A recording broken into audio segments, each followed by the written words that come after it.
裁判所では個人の金融負債の増加を受けて個人改正という制度を申請する人が増えているということです。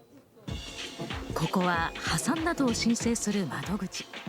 自己破産には至らないものの、借金返済が難しくなった人に債務の一部を免除する個人改正の申請が今年は4割近く増えています。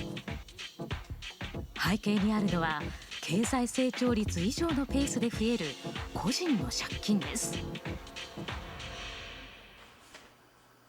審査を担当するパク判事。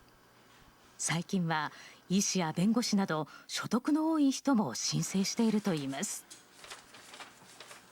급여소득자가 많습니다.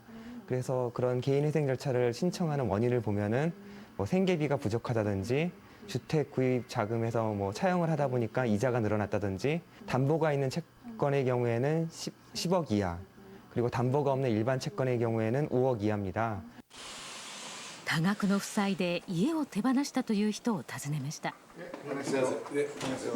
狭いワンルームマンションで暮らすキムさん。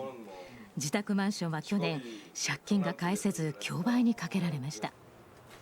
現在家族とは別居中です。거의 집에서 못 해 먹죠. 借金の原因は会社の事業資金。最初は大手銀行から融資を受けていましたが、リーマンショック後審査が厳しくなり、金利の高い融資に変えざるを得ませんでした。およそ1400万円あった借金は490万円に減り、なんとか事業を続けています。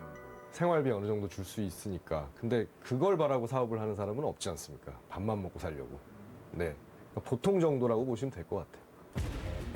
急増する個人の借金を韓国政府も問題視し始めています。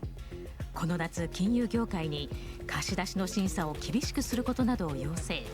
業界も対応に乗り出しました。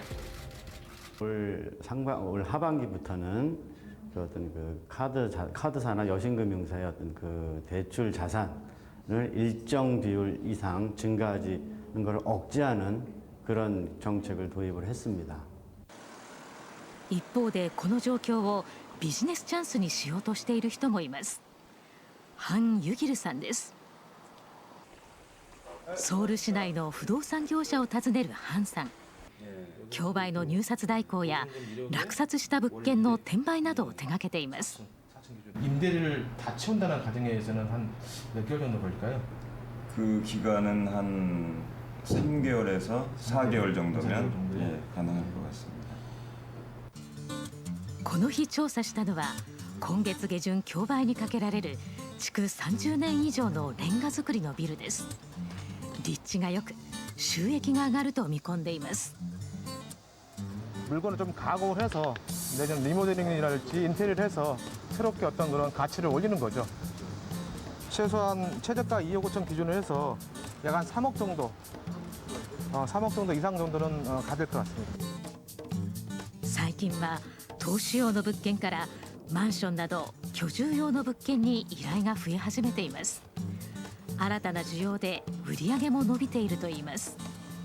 누리 건수 자체는 증가가 된 건 분명한데요. 그 이유는 뭐냐면은 실질적인 거주 목적, 실수요자들이 많기 때문에 실수요자들이 직접 오는 경우가 많이 있습니다. 현재는.